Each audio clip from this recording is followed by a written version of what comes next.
como mediador. Só para chamar a atenção, assim, que é muito interessante a participação também do Conder e agora do escritório do Mindlin e também do Edson Musa, mostrando a força realmente da arquitetura moderna brasileira, né? Semana passada, só para vocês terem uma noção, o Documomo Internacional pediu para a gente separar de 5 a 10 livros significativos da arquitetura moderna brasileira. Tivemos uma série de dificuldades para selecionar apenas 10, porque entre livros gerais e monografias, né, o que a gente considerou um dos mais importantes, sem dúvida, é a arquitetura moderna no Brasil, do Mindlin, né?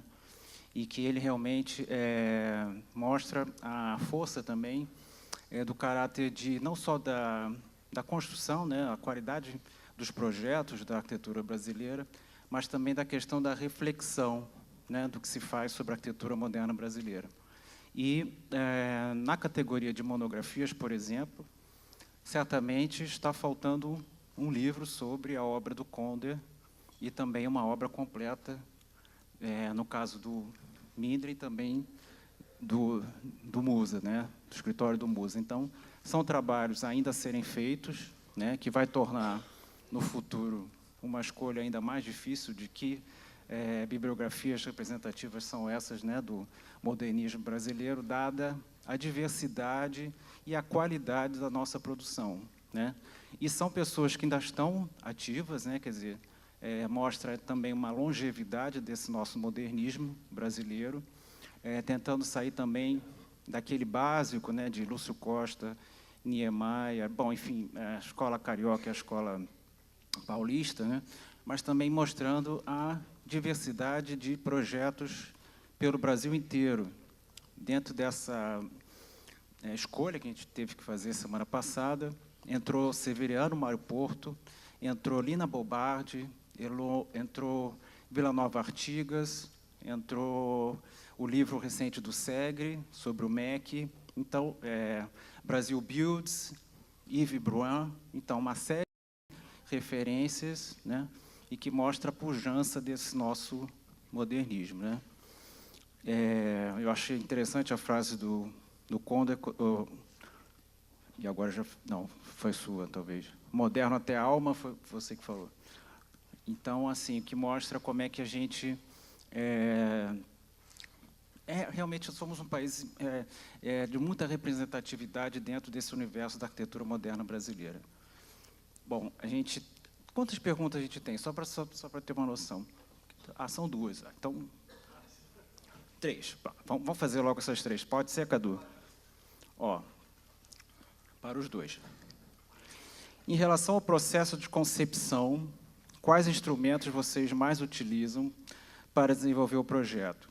Maquetes, desenhos, esculturas, etc. Quem começa? Pode falar. Olha, o estudo, normalmente, no escritório, começa com o risco.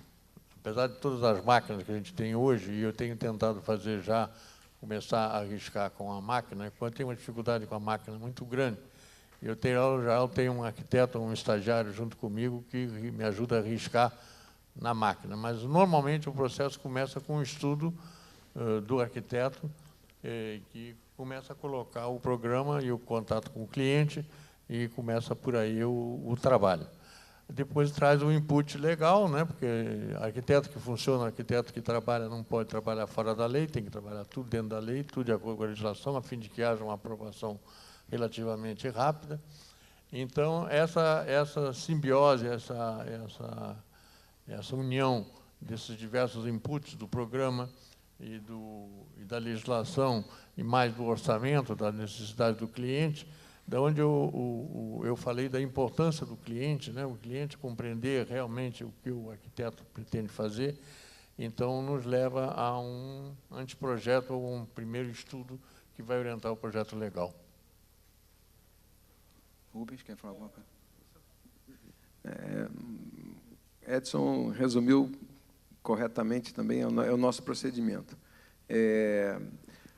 Apesar que, atualmente, realmente com a garotada que a gente tem nova, que que nos ajuda, né, no desenvolvimento do processo dos primeiros traços, vamos dizer assim, hoje é facilitado pelas ferramentas que nós temos, né?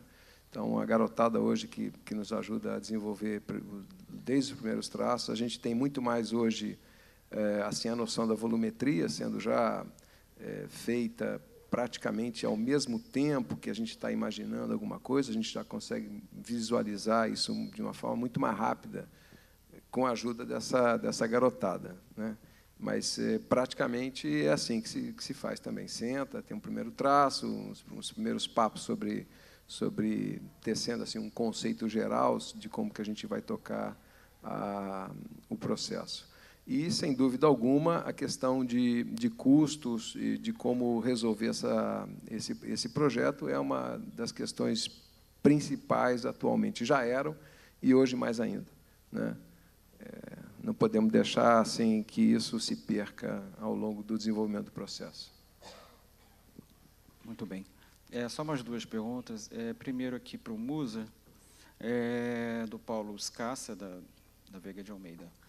Sobre os projetos do Novo Leblon e Ipanema, que eles foram construídos, então, numa época em que a Barra estava se desenvolvendo, né? Como foi desbravar, então, a Barra da Tijuca e projetar um novo plano destrutivo?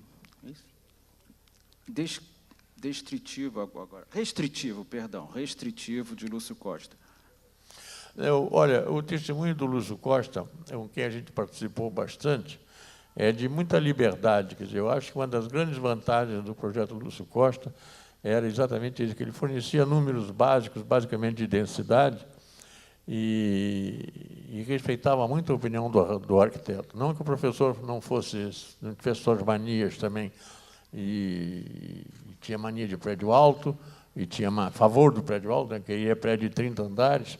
Aí a gente brigava muito com o mercado, que o mercado, naquele tempo, não aceitava prédio de 30 andares, e ele queria prédios altos e queria também os condomínios mais modernos, queria loteamento, e o meu cliente queria loteamento para ter uma rigidez legal. Então, havia uma série, mas, basicamente, os grandes méritos que eu vi do projeto Lúcio Costa, primeiro que ele ocupou uma grande área, de quilômetro em quilômetro, com isso conseguiu ocupar a área de uma maneira muito rápida, e fugiu um pouco daquele jardim oceânico, que ficou 20 anos ali naquele princípio da Barra, e dali não saiu. Então, o fato do Lúcio Costa imaginar no seu programa núcleos de quilômetro em quilômetro, de uma fácil ocupação, e com total liberdade para o arquiteto, dentro desses núcleos, de fazer o seu projeto, isso nos deu uma possibilidade muito grande, como nos deu a liberdade de fazer Nova Ipanema de um jeito, Novo Leblon, que é quase simultâneo, é quase da mesma época também, diferente, sempre lembrando os mesmos princípios de um urbanismo que separasse o automóvel, que separasse a criança, que separasse os caminhos de pedestre, e que desse uma integração muito grande entre moradia, lazer e escola. Lazer, escola e moradia. Os três. É isso. Muito bem, obrigado, professor. Agora, a última para o Rubens, a questão da adaptação que está sendo feita lá no edifício do Banerje. Quais os principais diretrizes para requalificá-lo para um novo cliente? Bom, um dos trabalhos mais complexos que a gente já possa ter resolvido nos últimos tempos foi justamente a adaptação desse edifício, vamos dizer, para um novo uso, né? Na realidade, o edifício sempre foi um edifício corporativo, ele sempre teve escritórios nas suas dependências, servia inicialmente a sede do banco, portanto, tinha também as grandes caixas fortes dentro do edifício. Então, a gente teve dificuldade assim, de adaptação em algumas áreas pela estrutura que existia. Nos andares, nos pavimentos, vamos dizer, corridos, isso foi, de certa forma, muito mais fácil e facilitado também pela própria, vamos dizer, pelo próprio partido adotado à época. Esse edifício é de 63, o projeto começou em 62, 63 e inaugurou em 65. era um projeto que já seguia também os cânones assim, de projetos de edifícios corporativos, onde você tem o sistema de elevadores, escadas, ou seja, circulações verticais, colocados numa posição bastante favorável em relação ao resto do edifício. O edifício ele é todo modulado em módulos de 1,5 por 1,5, então toda a estrutura ele parte também dessa modulação. Teve também a preocupação de se fazer com que os espaços fossem os mais flexíveis possíveis, portanto, dentro dos pavimentos tipos, a gente não tem nenhum tipo de pilarização, e também é uma forma bastante interessante de se fazer. Aliás, tem muita similaridade com um edifício que a gente considera também muito importante, que é o projeto da CAENG, que o Edson acabou de apresentar, que, inclusive, eu tive a oportunidade de trabalhar dentro do edifício um período, na época que eu fui da Promo Engenharia, eu trabalhei 3 anos dentro daquele edifício, que também tem essas flexibilidades todas de arrumação de layout, pavimentos livres. Então, essa situação da adaptação dos novos escritórios, que, na realidade, isso vai atender a LERJ, são os deputados que vão se instalar dentro dos seus ambientes de trabalho. Então, a colocação dos escritórios dentro dessas áreas ela foi muito fácil.